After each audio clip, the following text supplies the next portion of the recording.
In China, AI is greeted with far more optimism than in the US, with heavy state involvement guiding its development. So, is AI inherently a threat, or is the problem really the economic system shaping it? We'll discuss this and more on this week's China Report.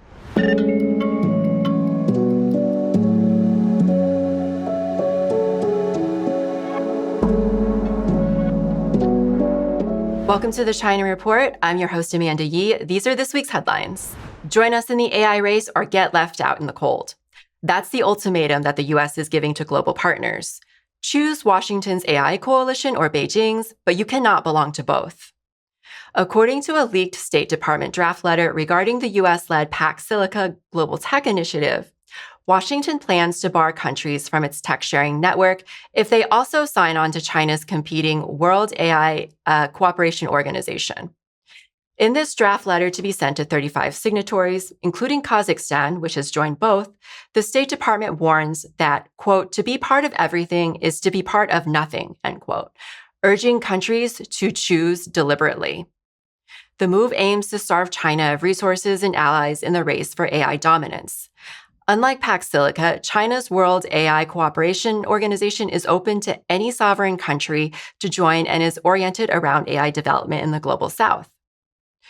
Beijing has slammed the US ultimatum as politicizing technology, warning it will stifle global progress. On the 81st anniversary of Japan's World War II surrender, Defense Minister Shinjiro Koizumi paid respects at Yasukuni Shrine, which honors 2.5 million Japanese soldiers and civilians who died in the war, including convicted war criminals.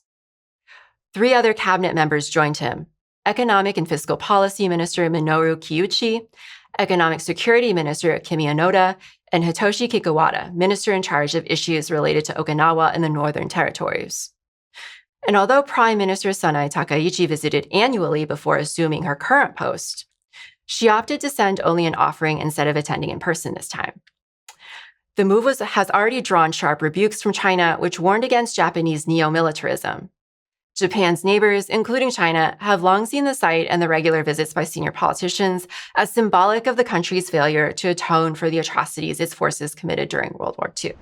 China just threw Cuba a much-needed lifeline: 5,000 solar systems, as the island suffers through a severe energy crisis brought on by the US fuel blockade. In a Havana ceremony earlier this month, Beijing delivered its second donation of photovoltaic equipment, following a first batch of another 5,000 in November of 2025. Chinese Ambassador Hua Xin called it a gift from the Chinese people, part of the Belt and Road Initiative and a tribute to Fidel Castro, while pledging continued support for Cuba's energy sovereignty. With 6 nationwide blackouts so far in 2026, the donation aims to power rural households and essential public services across all 169 municipalities. The timing is critical. Cuba's electro-energy system is buckling under decades-old US sanctions, and the Chinese systems offer a decentralized, renewable alternative to move dependency away from the fossil fuels that Washington is denying the island nation. Well, the conversation around AI in the US is usually one that's steeped in dread. People here hate AI. We see it as a tool that's making society dumber. It'll take all our jobs. It's destroying the environment. It's deepening inequality. But would you believe that in China, people are much more optimistic about AI? It turns out the Chinese government is deeply involved in shaping exactly how this technology gets built and who it serves. So the big question lurking beneath all of this is the problem really AI, or is it the system we're building it under? To discuss this, I am so happy to introduce Dante Muñoz. Dante is a writer and educational content creator on Chinese and Western social media. He's based in Shanghai. Dante, welcome to the China Report. Thank you so much. Happy to be here. Yeah, well, we're really happy to have you on. We love your content. We were talking about it before we started recording, but you made a really good video. You were at the World AI Conference in Shanghai last month, and you were talking about, how China approaches AI versus the US. It was really educational, but I guess to first start off, why, maybe you can talk about China's approach to AI and why people in China are much more optimistic about it than we are in the US. Right. Well, First off, I heard that there was some polling done that showed that Americans treat AI like a servant and Chinese people treat AI like a companion or something, or like a tool. And I think that's one cultural and psychological difference that has a big impact.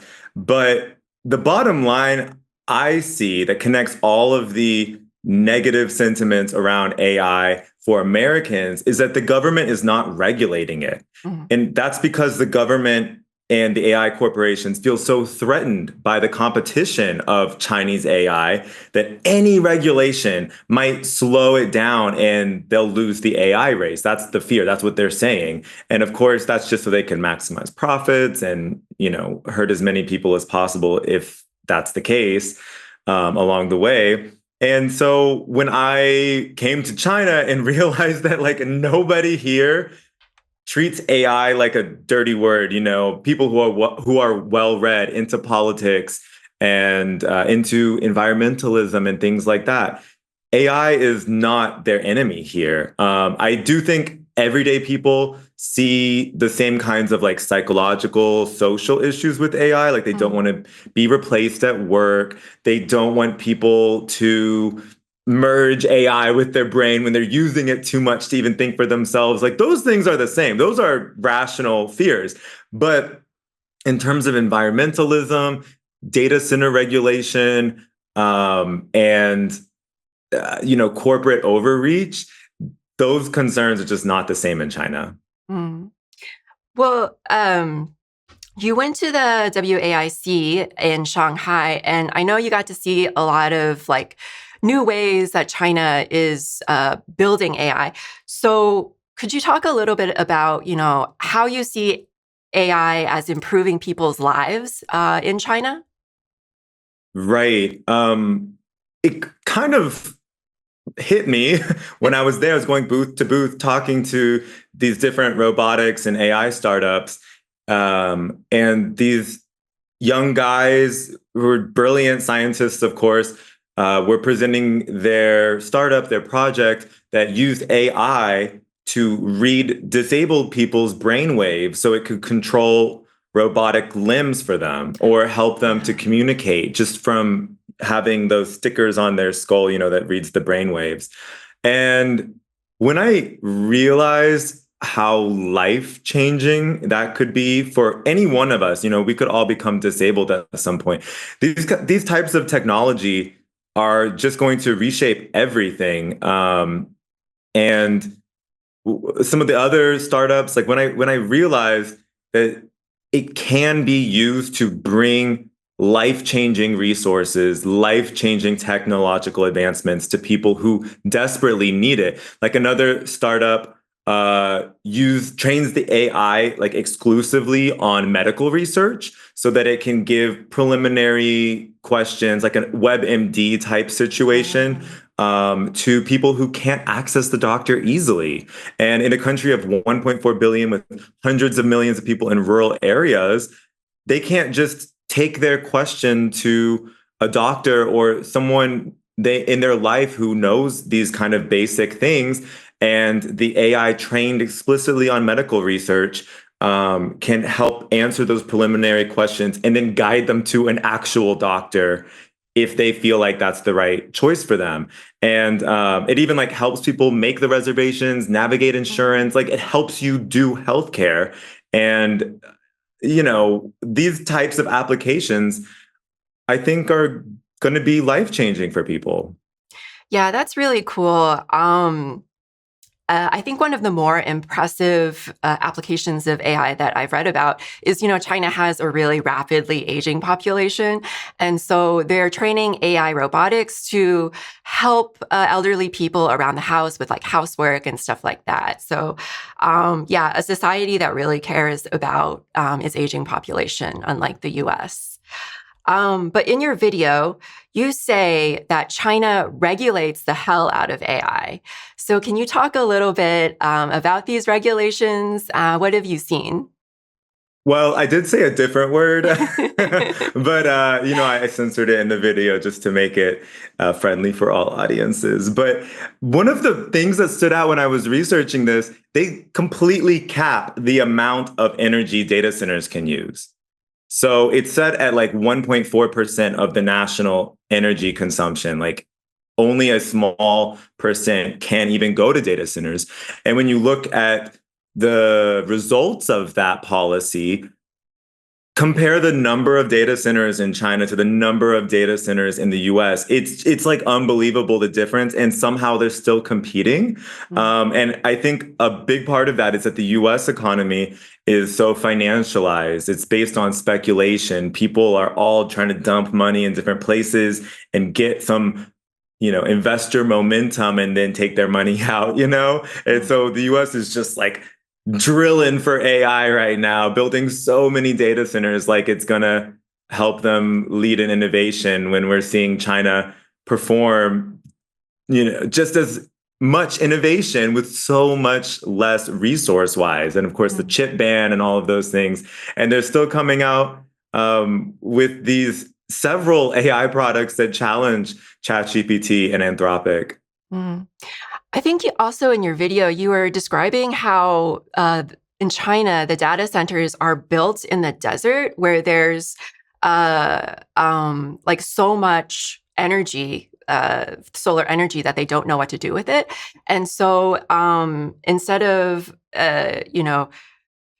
extracting all of the electricity from the local communities in the US, like they do here, they just use this excess energy that they don't know what to do with. Yeah, that's the part about this whole conversation that I've been so frustrated with for a long time is that AI is not like the data centers are a serious problem locally, but they are not a contributing factor when you look at it like to things like climate change. And so you can just move the data center somewhere better. Like the amount of emissions being caused by data centers, the amount of water use is really like a fraction of a percent or like around 1% of total emissions of total water use. If we want to address those things overall, we should address the fossil fuel industry in general. Right. But that's the issue here is that these are just two economic systems. One of them is looking for the cheapest option, and who cares if it hurts, communities that don't have any power, who have no voice. Who cares if it hurts them? Pollute their water, take all of their energy, give them blackouts. That's the American capitalist system. They just find the shortest distance between two lines. And the Chinese system, they're like, hey, actually, if we plan, for more than a few quarters, let's think about 10 years down the line. How can we become leaders in affordable AI just by harnessing, infinite free energy from the sky in the desert and all of the wind farms? And I kind of glossed over it in the video for time, but they're also putting data centers in some coastal areas where they have the offshore wind farms and different solar projects and things like that. So, and also China has 2 underwater data centers already that completely sustainably, naturally cool the data centers. And I got some, when I made other videos about this, I got some confused comments who were asking, well, like, oh, isn't that going to heat up the ocean? But when you do the math, it's like trying to cool down an Olympic-sized swimming pool with a single ice cube, like the scale of these things and the math involved. And before they do these things, they do complete environmental surveys. It's not disturbing the environment. The heat goes in the water, it radiates into the air. Hopefully it leaves our planet. That's just how heat's supposed to work. And so to compare this just between the economic systems again, China has 2, and I think 8 to 10 more on the way that are going to be submerged in the ocean, sustainably, naturally cooling, powered with renewable energy. And the US actually built the first one of these. It was a project done by Microsoft to see the efficacy of building a data center under the ocean. Mm. And it worked great, except that it cost a bit to maintain. And so why would you invest extra when you could just put it in a disadvantaged community who has no voice and, take all of their water to cool it for much cheaper? Mm-hmm. That's the difference between the Chinese system and the American system. Yeah, I mean, there's definitely a lot of dread around AI because we see its environmental impacts. And you talk a little bit about, you just talked a little bit about this a few minutes ago, but, are there other ways that China is mitigating its rapid AI development along with environmental sustainability? What are the environmental regulations that you see?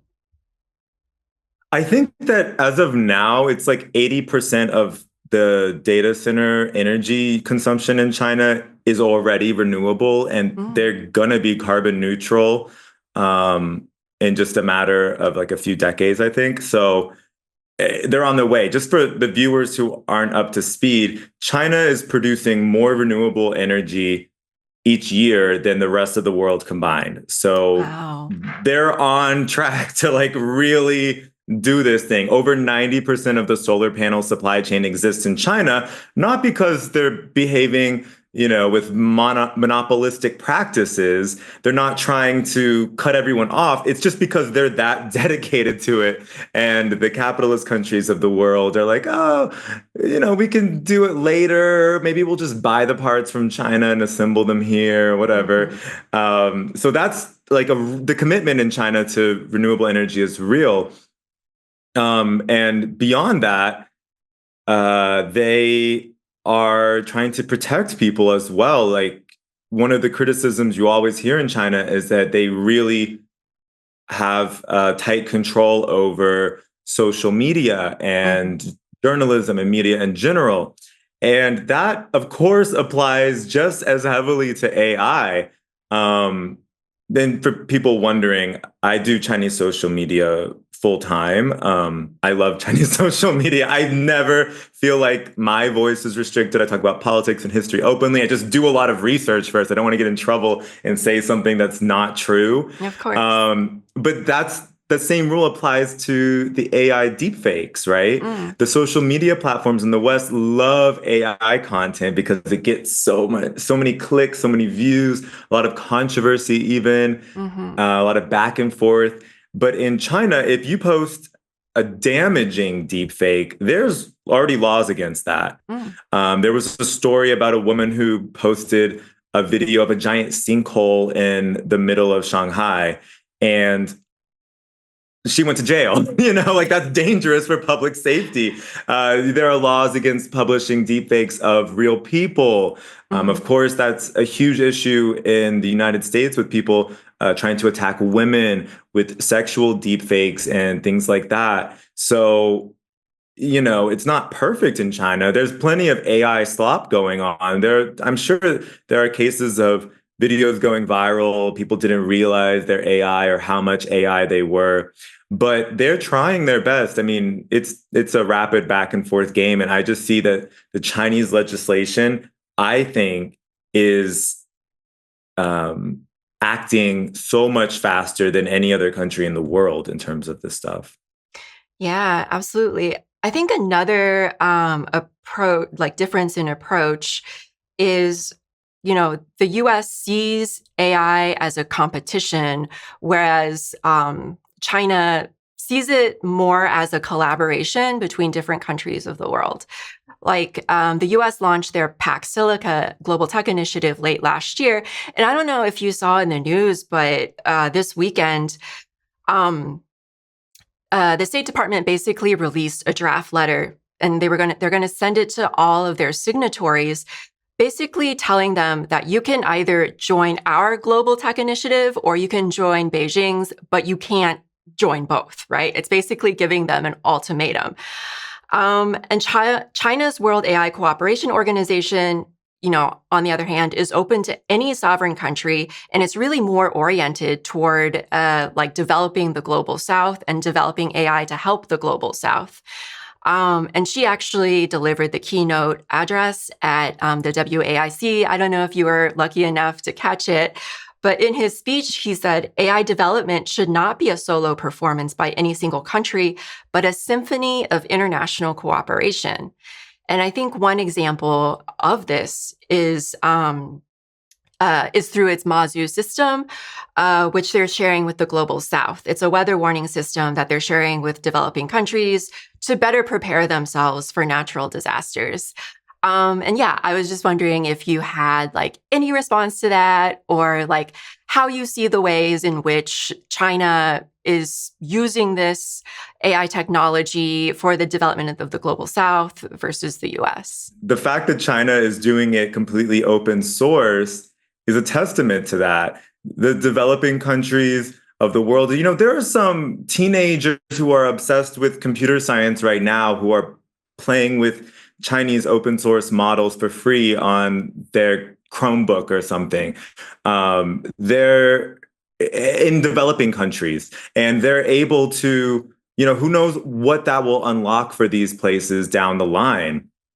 And China, of course, is inviting computer scientists from developing countries, training people with scholarships to be AI engineers. This is a collaboration. I was at the World AI Conference, and it was the China AI Conference. A friend of mine went to a big AI conference. I think it was in San Francisco or LA. And he told me the same thing. Even in the United States, there was all Chinese software engineers or, computer scientists and stuff. Even the ones for American companies, they did their undergrad in China. So even though China could very easily be the dominator of AI, turn it into a monopoly, they know that is bad in the long run. Like, everyone can build so much more together and benefit all of humanity if it's open source. And I just want to go back to the name of ChatGPT's parent company, OpenAI.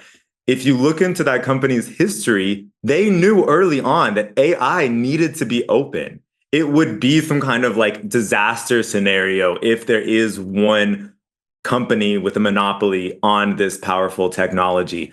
All of the engineers who joined OpenAI early on and made ChatGPT the leader that it is today thought that they were doing this like for humanity as well. That's why they went with this company instead of other ones. And then, of course, they closed it.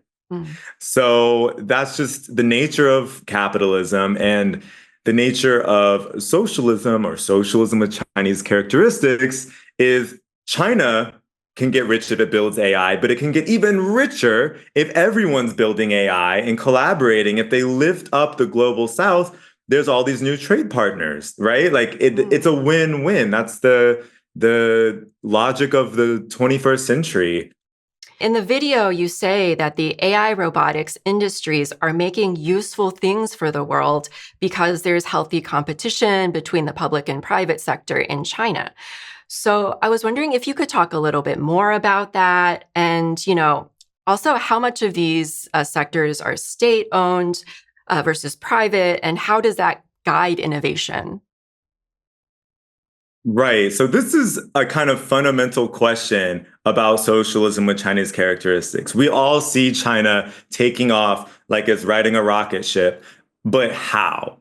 Because all of the Western analysts just spin these circles around what's really happening, and you feel just as confused as when you saw them take off on the rocket ship originally. It's about the state control at the core of these different industries. So the state-owned enterprises happen where the industry begins, but not where all of the fun, innovative, lightning speed advancements are happening. The state-owned enterprises happen all the way up the supply chain at the rare earth mineral production, which China has a near monopoly on. Over 90% of rare earth mineral processing and refining happening by state-owned enterprises in China. And of course, those are the minerals needed for computer chips. Any electronic devices, if you're going to build a data center, it's coming from China. Those computer chips that are going in your data center. And on top of that, the finance is all state-owned banks. So a lot of these robotic startups, I saw the pavilions as well for the state-owned banks. And the video that I shot itself was actually in front of a huge state-owned enterprise. I think it was China Southern Power Grid. Yes. And so the energy is all state-owned as well. In the US, that's done for profits. And so they don't care if they never switch off of fossil fuels, because coming from a resource that is so expensive to process and drill and transport and all of these things is just makes it more of a monopoly and more profitable for these private energy companies. So all of those starting points are controlled by the state and operated super efficiently and super fairly. No monopolies. There's different state-owned enterprises that you can shop around from. There's still market competition happening with these state-owned enterprises. So, there's so many misconceptions about socialism with Chinese characteristics, and that's where you can start. And then, of course, China started out so poor a few decades ago. They absolutely need foreign direct investment, and they need, rich people in China, rich people around the world to come invest in their startups, come invest in their companies, and those robotic startups and those AI startups, and that's where the magic happens. China is becoming a safe and profitable place to invest your money because it's built on that super stable state-owned foundation. There's not going to be a subprime mortgage crisis in China because the banks are state-owned. There's no one profiting off of doing this bait and switch and then hoping the government's going to bail them out like Obama did for those banks, because the banks are the government. They can't bail themselves out. So the system, I think that's what's created just such a healthy environment for so much explosive, rapid innovation. And the last thing I'll say about this, as I think is a good example, I toured an automated electric vehicle factory. It was Huawei collaborating with Beijing Auto, which is a state-owned company. Huawei, of course, is the largest employee-owned company in the world. And so this smartphone and electronics company built all the tech for this beautiful luxury electric vehicle. And then the auto company, Beijing Auto, which has a huge history of manufacturing, made it happen. And when I got to tour this factory, I couldn't take videos to show you how freaking awesome it was, but it's just like they're pumping out a new sedan every like 45 seconds, like thousands of these cars getting flung around the factory with these giant robotics arms, and they're drilling in all of the screws on the wheel all at once with this like robot arm, and then they're welding everything perfectly evenly, like instantly. It was truly mind-blowing. And that is the type of automation and production that humanity needs. Like, we need to switch to electric vehicles as rapidly as possible. And, we need some luxury electric vehicles as well, because we need rich people driving electric vehicles too. Everybody's got to be doing it. And there were some workers in the factory, but I could not tell if they were on break. They were kind of just like sitting around on their phones and stuff, like just, slowly walking around the factory, checking on things. And that's the future that we should all want, right? The cost of these things are going to come down. China is absolutely using automation to benefit the consumers as well. And the workload for these workers is going down as well. All this potentially dangerous work that even has a toll on your body is now being done by robots, which is just a win-win for the consumers, for humanity, for the environment, for everything involved. Yeah, that's really cool. I have one question before I let you go. You're based in Shanghai, and I don't know when you moved to China, but I was wondering, what was the biggest culture shock moving to China? And then my second question is, what are the biggest misconceptions in the States that people have about China? Biggest culture shock moving to China. I did like 4 trips to China last year, and then I moved to Shanghai finally this year. I was like, I can't keep going back and forth. I just gotta come here. And culture shock. I think just the fact that like it's a complete mindset shift. I feel like I'm friendly with everybody here, like just talking to strangers of any age, old people, young people, making friends. And that's a really jarring culture shock. Like it kind of affected me. Like it reminds me of like simpler times in my life in the United States, maybe when I was a child and I Yeah. felt more open and friendly. And so now I'm feeling like just super friendly and human, able to connect with people easily here, despite the language barrier. Mm-hmm. So that was a big cult. And then that all comes from feeling safe in China. Like you can just, I leave my laptop around when I need to go grab something at a cafe or whatever. I really don't worry about things so much now that I'm here. And yeah, and then so the other question was, what do Americans not understand about China? The biggest misconceptions. But Mm, before you get to that, I will say that, yeah, I watch your videos, and I see it a lot with my family as well. But yeah, it's definitely more of a communal mindset. And a lot of that has to do with there's just like more places for people to congregate in China. And so we're like, we don't have those kinds of third spaces anymore. We can't really go anywhere in the States. We can't really go anywhere where it doesn't cost any money. And so people are just like more isolated at home. And then they kind of sort of shrink into themselves. And we're losing that kind of communal culture. Whereas in China, there are like tons of parks where people go, where like elderly people can go to exercise. It doesn't cost anything. And, I've also seen videos that you've done where you go to like community centers that are run by the CPC and also canteens where people can go to eat for really cheap. And yeah, it's yeah. just like places where people can hang out. Yeah, that's so real. I cannot like it's impossible for me to exaggerate how real that is in China. Um, Yesterday, I actually I met a fan on the street like last month, I think. And then I was just like picking up a yogurt at this yogurt shop. And then the same guy walked in again and he's like, oh, no way. Like I live right around here. Let's catch up, blah, blah, blah. And we were wandering around and I saw another one of those community centers near where I live. And it's like 6 stories tall and it has like rooms for classes. I Mm. think it had a canteen. It had a traditional Chinese medicine clinic. It had a what like a other like what medicine clinic, a Western medicine clinic, whatever you'd call it.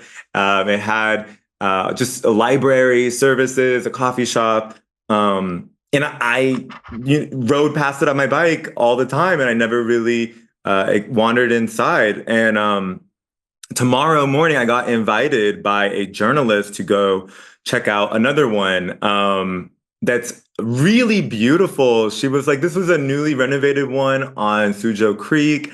Um, and they have a canteen. And I looked it up and it's just like flowers everywhere and Mm. libraries and super modern. The kids can kind of play and run around and read books. And, older like teenagers and students can work on their laptops with good AC, free Wi-Fi, and clean restrooms. Like it's such a good feeling being here. Truly, I think that was the biggest culture shock was I thought that I would have to be like compromising a lot of things to go to a developing country or like Mhm. recently developing country, and it's so beautiful and human here. Yeah. Well, what are the biggest misconceptions that people in the States have about China? Because I know there are a lot of myths that still need to be debunked. Oh my God. Yeah. The biggest misconception that the West has about China is that China is like so like foreign and weird. It's just like America, actually. China is just like America in the East. It has like all these different regions, all these different cultures, all these different accents and dialects. Mm. It has, I mean, they love barbecue, they love Yes. farmers, they love all the things that Americans like in these different regions. You know, some people love skiing, some people love hiking up the mountains, people love to do recreational activities in the rivers. They take school so seriously here. They love entrepreneurship, starting businesses, having that like breakthrough idea. To me, China and the United States are actually so compatible. And I think that is the biggest misconception about China. Like we all were raised on this idea of the American dream and like believing in yourself and all this kind of stuff, and developing yourself, going to school and becoming great. And that is like so real that it's just tangible in China. They are, it's just so exciting to be here right now. And also, one more thing about that, like China is more like the United States than it is like Japan, I would say. And the United States is more like China than it is like Europe. I really have an affinity for Dongbeiren, like people from the north, because I'm originally from Texas. And to me, Texas, like northern China is just like Texas or western China. The people there are so loud and direct and Yes. Yes. hilarious. It reminds me so much of southern culture in the United States. And then Yeah. like the northeast culture, like the more serious people, maybe that's a bit like Shanghai, like very metropolitan and all this. Mm-hmm. I think Shanghai and the Northeast are both pretty influenced by Europe, actually. I could Yeah. talk about this all day, like the vibes between the different regions of China and the US and like which parts are like which parts. I love it. I love exploring China. That's so real. I'm way more familiar with the culture of the South, like Guangzhou and like the villages around there, because my mom is from Guangzhou, my dad is from Toisan, a village pretty close to there, and it sounds like the culture there is very similar to what you were talking about in the North, where people are very loud, they're very direct, they're actually very crude, and they're crude in a way, like the way that my family talked. I picked up all of these phrases and words that I didn't realize were like bad words until I was an like you adult. can't Yeah. say that actually in public. That's so real. I feel like it doesn't even take that long to feel that distinction. I don't speak Mandarin or Cantonese, of course, but just the vibe I get from making friends in these different places, like Hong Kong, feels definitely more European, of course, the British Yes. influence and the overlap with all the English speaking. And then just a 45-minute train ride away in Guangzhou, it is like so much this like tropical hustle and bustle. Mm. People, it's such an old city too. Like the people kind of do not give a damn. Like, Mm. that being said, it has two sides. Like people are pretty offhand, I would say, in Guangzhou, but also very chill, Hmm. especially compared with Hong Kong or Shenzhen, which are right next to Guangzhou. Like I love the vibe in Guangzhou personally. I love it too. Yeah. I go there because my mom's from there. But Dante, it was such a pleasure having you on. Thank you so much. I'm sure most people are familiar with your work, but just in case, where can people find you if they're interested in checking out your educational content? Yeah, hit me up, you guys. I'm on Instagram and TikTok. I also have like a little YouTube I started. It's just the Dante Muñoz. And also, if you are in China, I'm on Chinese socials as well. Bilibili, Weibo, Douyin, Xiaohongshu. I got it all, baby. All right. Well, thank you so much. Yeah, it's been a pleasure. Thank you. Well, there's a dance that's been going viral on social media recently from Zhangjiaji in Hunan province. It's a dance interpretation of a folk legend in Hunan called corpse walking, where Taoist priests lead the bodies of the dead back to their ancestral villages. This was really important because it was believed that if they didn't return home, their souls would be condemned to eternal wandering and unrest in the afterlife. So first, the priest would conduct a ritual in which he places a symbolic talisman on each corpse's forehead and recites some incantations.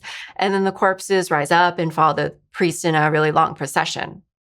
Since they're dead, their bodies are stiff, they can only move by hopping, which you'll see in this video in this dance interpretation. So that's our show. Please be sure to like, share, and subscribe. And we'll see you next time on the China Report.